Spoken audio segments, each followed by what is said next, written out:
5장 4절 말씀입니다. 한 절씩 교독하도록 하겠습니다. 너희는 더욱 큰 은사를 사모하라. 내가 또한 가장 좋은 길을 너희에게 보이리라.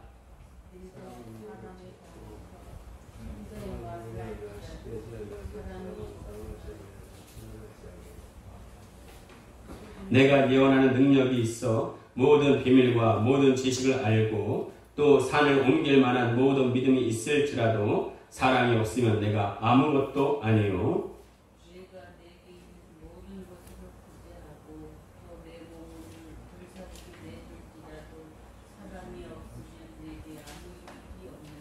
사절 같이 읽겠습니다. 시작. 사랑은 오래 참고 사랑은 온유하며 시기하지 아니하며 사랑은 자랑하지 아니하며 교만하지 아니하며. 아멘.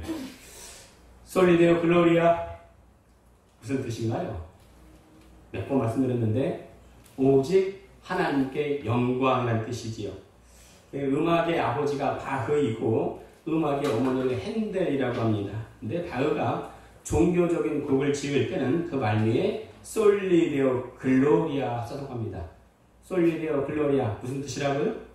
오직 하나님께 영광. 제가 오래전에 들은 말인데 우리나라 사람이 제일 많이 하는 말이 있대요. 그게 뭐냐면 에이씨, 에이씨. 이게 우리나라 사람이 가장 많이 한다는 거예요. 그런데 우리는 습관적으로 솔리데오 글로리아 많이 하시기 바랍니다. 이게 생각이 안 나면은 같은 뜻인데 더 간단한 말이 있습니다. 할렐루야. 이거 할렐루야. 지금 한번 고백해 볼까요? 솔리데오 글로리아 할렐루야. 시작. 솔리데오 글로리아 할렐루야. 예, 그렇습니다. 습관적으로 많이 해보시기 바랍니다. 자, 오늘도 말씀 듣기 전에 다 같이 고백하고 시작하시겠습니다. 시작. 아이고야, 이 정도 됐으면 다 하셔야지. 다음 주는 기대해 볼게요. 따라하겠습니다. 오늘도 주님의 아름다우심을 보게 하옵소서.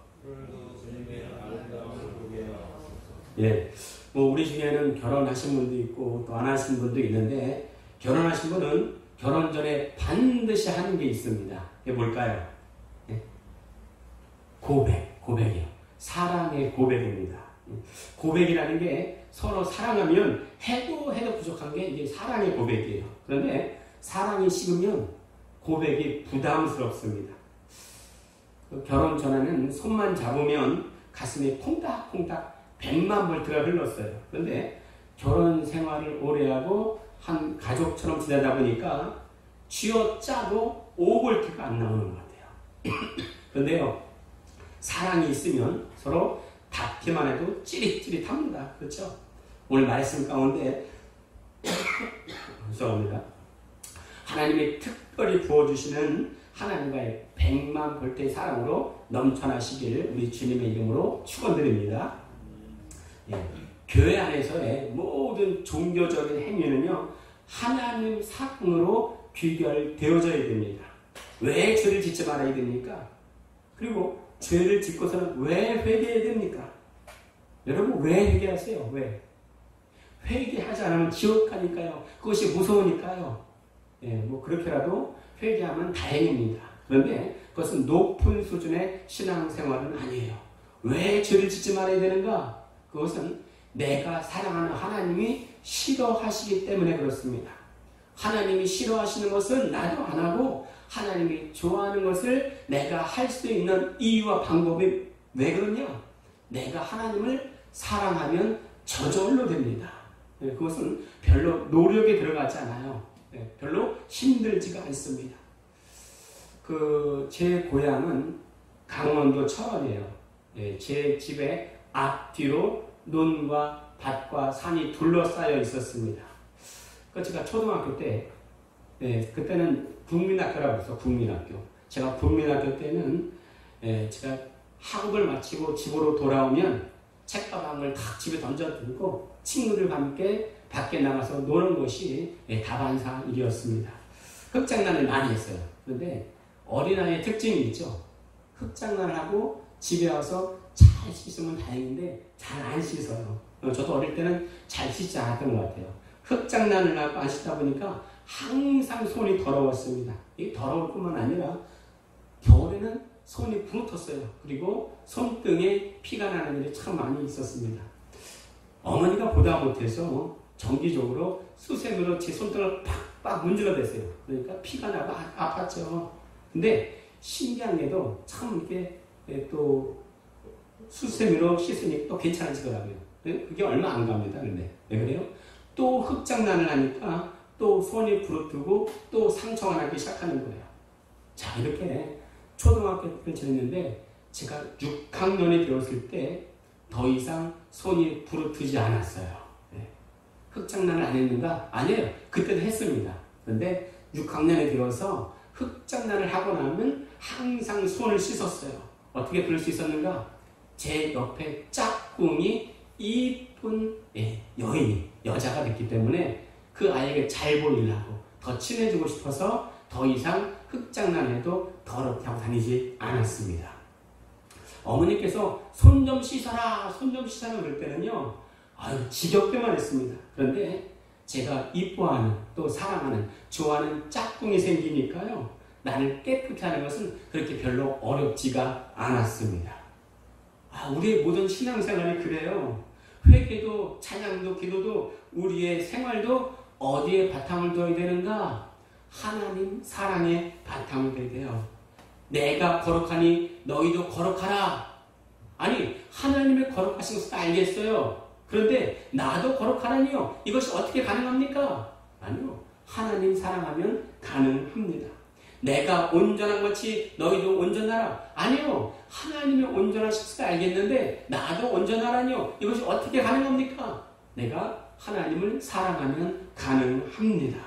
그러나 그럴지라도 사람은 완전하지 못하게 또 쓰러지고 넘어지고 죄를 짓게 됩니다. 자, 그러면 내가 죄를 지었을 때 올바른 그리스도인이라면 회개합니다. 다시 물어볼게요. 왜 회개합니까? 회개하지 않으면 지옥 가기 때문에요. 아니요. 이렇게 두려워서 하는 게 아니라 하나님이 내가 또 죄를 짓는 것을 하나님이 싫어하시기 때문에 그렇습니다.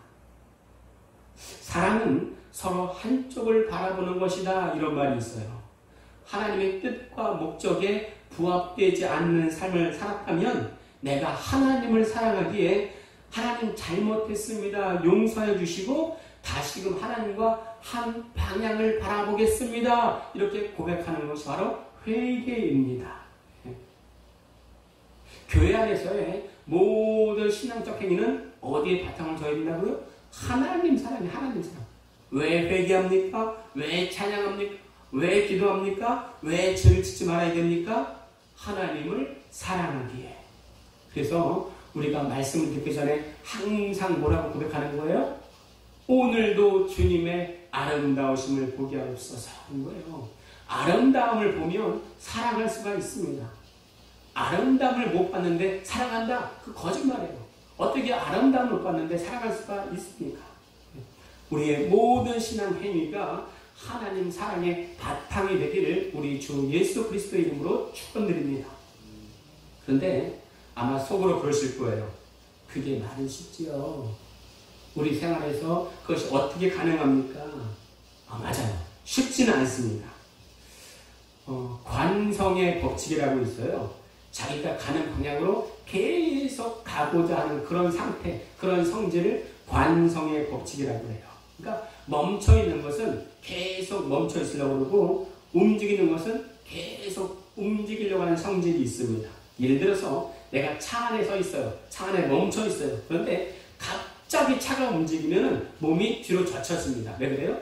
나는 계속 멈춰 있으려고 그러는데 갑자기 차가 움직이니까 그것이 역동작으로 내가 몸이 움찔하는 거예요.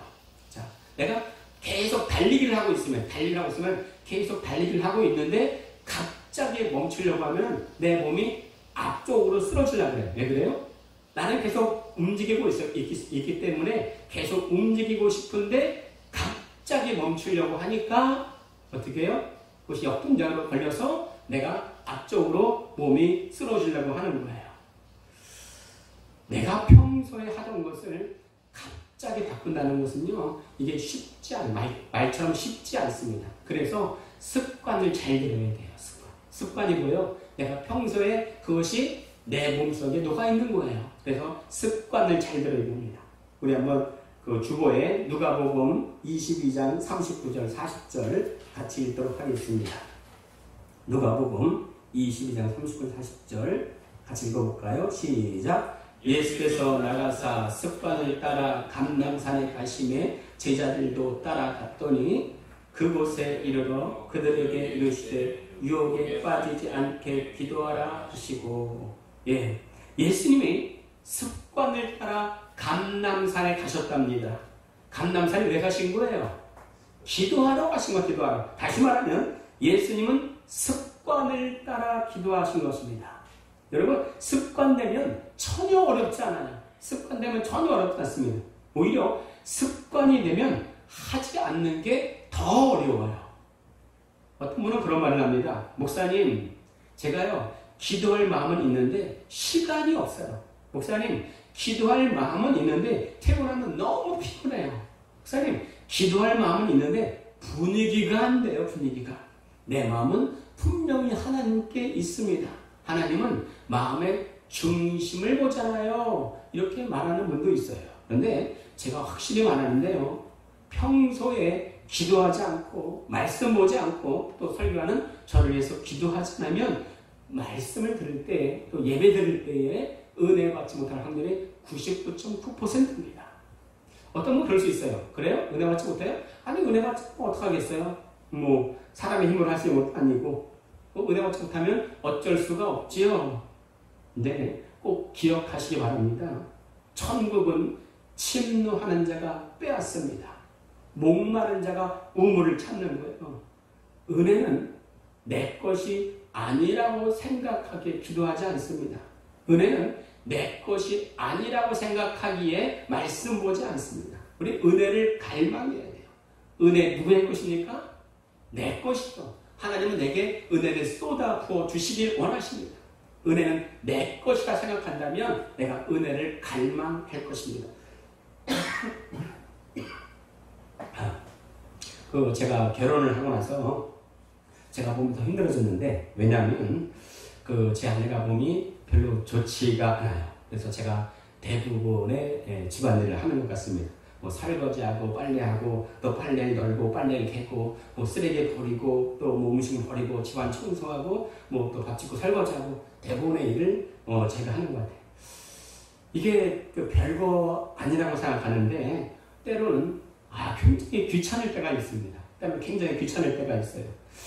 근데 가만히 생각해 보니까 뭐 집안일 설거지 한다는 거 이게 뭐 별로 어려운 게 아니거든요. 근데 내가 왜 이것을 어려워할까 힘들어할까 생각해 봤더니 별거 아니에요. 이게 내 일이 아닌데, 내가 할 일이 아닌데, 내가 결혼하고 나서도 이 짓을 하고 있네 생각하니까 그것이 어렵고 힘들게 느껴지다 이거예요. 그 다음부터는 설거지를 할 때는 뭐 귀에 이어폰을 끼고 음악을 들으면서 아주 즐겁지는 않을지라도 그 시간을 즐기고 있습니다. 내 것이 아니라 생각하기에 하지 않으려고 그러는 거예요. 내 것이 아니라 생각하기에. 왜 기도하지 않습니까? 은혜가 내 거 아니야. 왜 말씀하지 않습니까? 이 은혜 내 거 아니야. 이렇게 생각하기 때문에 평소에 기도하지 않고 말씀 생활이 이루어지지 않습니다. 내 생활이 갑자기 바뀌어지지 않아요. 아까 관성의 법칙 말씀드렸지만 신앙에도 관성의 법칙이 있습니다. 내가 평소에 하는 것을 갑자기 바꾸는 쉽지 않습니다. 자, 그러나 이것이 사랑하면 가능합니다. 무슨 사랑이에요? 하나님 사랑이에요. 하나님 사랑. 이 세상에서는 사랑이 왔다 갔다 오늘 변하고 내일 변합니다. 그러나 천국의 하나님 사랑은 영원히 변하지 않습니다. 고린도서 13장 8절에서는 방언도 그쳐지고 예언도 그쳐지지만 사랑은 언제까지나 계속 쭉 헤어진다고 말씀하고 있습니다. 자, 너무나 불완전한 이 땅이고 이 세상에 이래요. 그러면 이 불완전한 이 땅에서 사랑이 충만한 천국을 어떻게 땡겨 살 수 있을까? 그런 방법이 있을까? 첫 번째는 이 땅에서 더 좋은 것, 영원을 생각하며 사는 것입니다.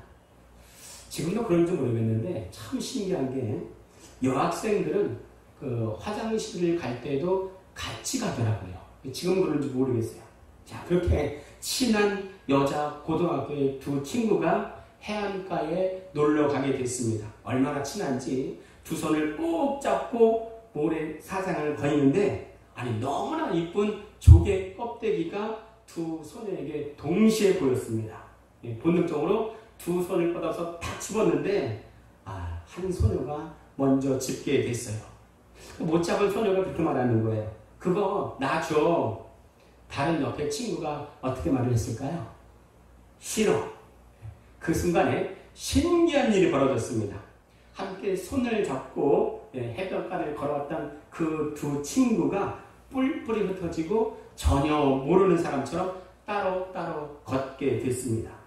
쭉 따로 걷다가 이쁜 조개 껍데기를 주었던 그 여학생의 눈에 조개 껍데기보다 너무나 더 이쁜 소라 껍데기가 보이게 됐어요. 그러니까 소라 껍데기에 비하면 그 전에 보았던 조개 껍데기는 아무것도 아닌 거예요. 그 친구 몰래 소라 껍데기를 주머니에 쏙 집어넣고 친구를 불렀습니다. 야, 너 아까 조개 껍데기 갖고 싶다 그랬지? 말이 없어요. 완전히 삐져버렸어. 그러자 그 친구에게 조개 껍데기를 건네줬습니다. 이거 너 가져.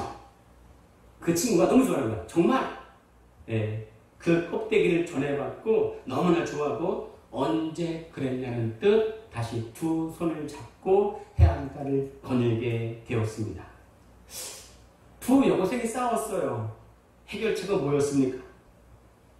더 좋은 껍데기를 발견한 거였습니다. 더 좋은 소라 껍데기를 발견하니까 그 전에 보았던 조개 껍데기는 아무것도 아닌 거예요. 우리에게도 마찬가지죠. 너무나 조그만 문제로 인해서 미움이 싹트고 사랑하지 못하고 감정을 억누르지 못할 그런 일들이 많이 생길 수가 있습니다. 내가 다른 사람은 다 사랑해도 요 사람만큼 안 됩니다. 그럴 수가 있어요. 그럴 때는 더 좋은 것을 보면 됩니다. 그러니까 우리는 말하지 않아도 알아요. 그래야 돼. 사랑해야 돼. 원수까지도 사랑해야 돼. 자, 그런데 그런 생각이 있어도 그게 돼요? 안 돼요? 잘 안 돼요? 안 돼요. 마음의 앙금은 사라지지가 않습니다. 아픔, 상처, 쓴풀이 잘 사라지지 않아요. 제가 이전에 가끔 잘 보내셨습니까? 그렇게 인사라고 말을 했어요. 시간을 잘 보냈느냐? 이런 뜻도 담겨 있지만 그 안에는 내 안에 상처, 아픔, 쓴뿌리를 잘 보냈는가? 이런 뜻도 담겨 있다고 이전에 말씀을 드린 적이 있습니다. 대부분의 경우에요. 어릴 때 내 안에 상처, 아픔, 쓴뿌리 잘 없어지는 것 같지 않더라고요. 그런데 그것이 드러나지 않을 수 있는 것은 왜 그런가? 하나님의 은혜가 나를 덮고 있기 때문에 그렇습니다. 그런데 그 은혜가 거두어지면 내 안에 상처, 아픔, 쓴뿌리가 너무나 쉽게 드러나는 것을 많이 발견할 수가 있어요.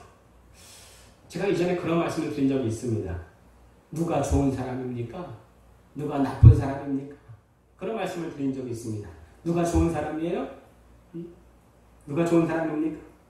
솔직히 말하면 그래요. 다른 사람에게 다 못해도 나한테 잘해주면 그건 좋은 사람으로 보여요. 반대로 누가 나쁜 사람이에요? 다른 사람한테 다 잘해줘도 나한테 못되게 굴면 그 사람은 나에게 나쁜 사람이에요. 제가 사회생활을 하면서 느끼는 것은 모든 사람이 거의 다 이렇구나. 다 자기 중심적이구나. 자기 이기주의적이구나. 그것을 아주 쉽게 어렵지 않게 발견하게 되었다는 겁니다. 근데 이런 사람들이 저도 마찬가지입니다. 근데 이런 사람들이 누구를 사랑한다는 거예요. 설사 용서할지라도 사랑한다는 것은 거의 불가능합니다.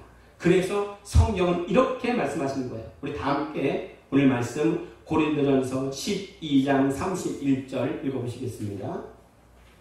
고린도전서 12장 31절 시작. 너희는 더욱 큰 은사를 사모하라. 내가 또한 가장 좋은 길을 너희에게 보이리라. 은사가 뭔 뜻이에요? 은사는 카리스마에서 선물이라는 뜻입니다. 여러분 선물 받아보신 적 있어요? 선물은 내게 없는 것을 남이 내게 선물로 무료로 주는 것을 말합니다. 오늘 더욱더 큰 은사를 사모하라는 것은 더욱더 큰 선물을 사모하라는 거예요. 근데 여기서 더욱더 큰 은사, 더욱더 큰 선물은 뭐예요? 그것은 바로 사랑입니다. 사랑. 한번 따라해 보실까요? 주여 가장 큰 선물인 사랑의 은사를 주시옵소서. 한번 힘차게 크게 시작. 주여 가장 큰 선물인 사랑의 은사를 주시옵소서. 성경 말씀하시는 거예요. 내게 솔직히 말하면 정말 내게 다른 사람, 정말 미워하는 사람을 사랑할 그런 힘이, 능력이 내게 없는 것을 많이 발견하게 됩니다. 근데 오늘 말씀하시기를 더욱더 큰 은사 사모하라 그러는 거예요. 그럼 내가 그 선물 너에게 주겠다는 겁니다. 자, 그런데 여러분, 선물 아무한테나 줍니까? 아무한테나 줘요? 선물은 나에게 특별한 관계에 있는, 특별히 사랑하는 사람에게 주는 것이 바로 이 선물이에요. 그러니까 이 선물을 구하라는 것은요, 하나님과의 특별한 친밀감을 구하라는 거예요. 친밀하지 않은 사람에게 선물을 주지 않습니다. 하나님이 선물 주신다는데 하나님과의 특별한 친밀감에 있는 그런 사람에게 하나님이 이 선물을 주신다는 겁니다. 자, 여러분 정말 하나님과의 특별한 친밀감 속에 여러분이 있습니까? 네? 정말 여러분이 하나님과의 친밀감 속에 있고 가장 큰 선물인 사랑의 은사를 구할 마음의 준비가 되어 있습니까? 아멘? 네.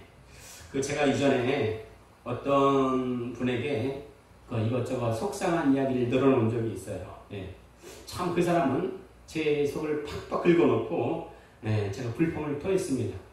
그러니까 제가 그분을 비난하려고 할 때 제 마음에서 하지 마라는 내적 음성이 들렸어요.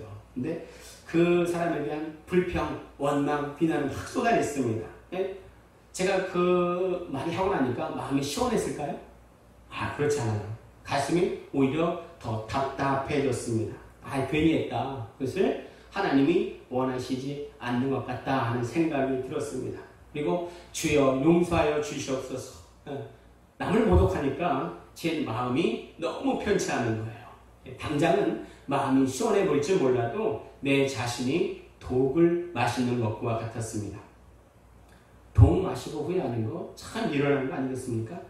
제가 그렇게 말하고 나서 이제는 다른 사람 불평 또 비평 비난을 하지 말아야 되겠다. 굳게 다짐하고 오히려 그분을 그 아이를 더 사랑해야 되겠다 또 생각을 한 적이 있습니다. 근데 그것도 작심삼일하고 또 오래 하지 않아요. 그렇죠? 내가 할 수가 있다면 그것은 내 의를 드러내는 거예요. 그렇죠? 나의 의가 드러나지 않으면서도 하나님께 영광 올려드리려면 가장 큰 은사를 사모하라는 겁니다. 그게 뭐라고요? 사랑의 은사예요. 사랑의 은사. 그런데 그 사랑의 은사가 내게 오면 제 처음 나타나는 현상이 무엇인가? 사랑은 오래 참고, 사랑은 언제나 오래 참고, 그런 동성답이 있죠. 사랑은 오래 참는다는 거예요. 왜요? 오래 참는다는 것은 주님이 주시는 사랑으로만 가능하기 때문에 그렇습니다. 자, 오늘 말씀의 배경은 고린도 교회예요. 고린도 교회. 근데 고린도라는 도시는 너무나 성적으로 타락한 도시였습니다. 고대 철학자 플라톤은 창녀는 곧 고린도 여자 이렇게 표현을 했습니다. 아리스토파네스라는 철학자는 간음이라는 말을 고린도 사람처럼 행동한다 이런 말로 표현을 했어요. 그러니 얼마나 고린도의 문화가 성적으로 타락했는지를 알 수가 있습니다. 그런데 이 고린도의 문화가 그대로 교회 안에 들어와 있었습니다. 고린도 교회 안에는요, 성도들 중에는 계모와 성적인 죄를 범하는 근친상간이 있었고요, 동물과 성행위를 하는 수간이 있었습니다. 그러니까 세상과 전혀 다를 바가 없었어요. 이런 성적인 문제가 교회 안에 들어와 있었고, 또 하나의 문제는 성도들 간에 은사 분쟁이 있었다는 겁니다. 그 당시 고린도 교인들은요, 잘못된 기준을 가지고 은사를 탁월한 은사와 열등한 은사를 나눴는데 여러 은사 중에서 방언의 은사를 가장 높이 평가하고 사모했다고 합니다. 그들은 밖으로 나타나는 은사만 원했어요. 방언하는 자들은 자기들이 높은 수준에 있고 그렇지 않으면 낮은 수준에 있다고 저들을 무시했습니다. 고린도전서 12장에 보시면은 여러 은사들이 쭉 나열되어 있는데 방언의 은사가 맨 끝에 있어요. 그래서 어떤 사람들은 방언은 맨 꼬라지 은사다 이런 말을 하긴 하는데 그렇지는 않아요. 은사는 높은 은사, 낮은 은사 이렇게 따로 있는 것이 아닙니다. 근데 맨 끝에 놔뒀다는 것은 그 당시에 고린도 교회 교인들의 상태와 전혀 무관하지 않다는 거예요. 그러니까 고린도 교회 그 교인들의 그 상황을 염두에 둔 다분히 의도적인 시인의 해석이다 말씀드릴 수가 있습니다. 그러나 이것도 사라진다. 그들이 높게 평가하는 여러 은사 많이 사라진다. 방언도 사라지고 예언도 사라진다 말씀하십니다. 그리고 더욱더 큰 은사를 사모하라. 그것은 사랑이다 라고 말씀합니다. 정리하겠습니다. 우리가 살아온 날을 뒤돌아보면 만족보다는 후회가 많이 있을 것입니다. 지옥에서 가장 많이 하는 말이 껄껄껄이래요. 내가 살아있을 때 예수 믿을 걸, 예수 믿을 걸. 그런데 내가 예수 믿는지 할지라도 내 과거를 돌이켜보면 아유 이렇게 했을 걸, 저렇게 했을 걸, 껄껄껄 그 말씀입니다. 우리가 천국 가는 그 날까지 계속 이 후회는 우리를 괴롭힐 것입니다. 관성의 법칙이라고 우리가 아무리 좋은 말을 듣고 고개를 끄덕여도 살아온 날들이 하루아침에 이렇게 쉽게 변하지는 않습니다. 그때 우리를 너무나 잘 아시는 주님께서 우리에게 이렇게 말씀하십니다. 내 삶에서 이것저것 구하는 게 많을지라도 가장 큰 것을 사모해라. 그것은 사랑의 은사다. 이렇게 말씀하십니다. 사랑이 뭐예요? 사랑이. 근데 사랑은 하나님의 성품, 하나님의 그 자체를 말합니다. 우리 한번 주보에 요한일서 4장 7절과 8절 같이 읽도록 하겠습니다. 시작. 사랑하는 자들아 우리가 서로 사랑하자. 사랑은 하나님께 속한 것이니 사랑하는 자마다 하나님으로부터 나서 하나님을 알고 사랑하지 아니하는 자는 하나님을 알지 못하나니 이는 하나님은 사랑이심이라. 그래요. 가장 큰 것을 사모하라 그랬는데 사랑은 뭐예요? 곧 하나님이라고 말씀했습니다. 그러니까 곧 사랑의 은사를 구하라는 건 뭐예요? 사랑 그 자체이신 하나님을 구하라는 말씀입니다. 내 삶에서 사랑 그 자체이신 하나님을 구하지 아니하시면 우리의 신앙생활은 올바른 길로 가지 않을 것입니다.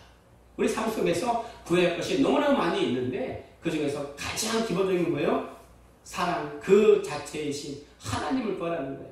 우리가 은사, 기도에서 은사 받을 수 있어요. 방언의 은사를 받을 수가 있고요. 예언의 은사 받을 수 있고 신의 은사를 받을 수가 있습니다. 그러나 그 모든 것은 다 사라질 것입니다.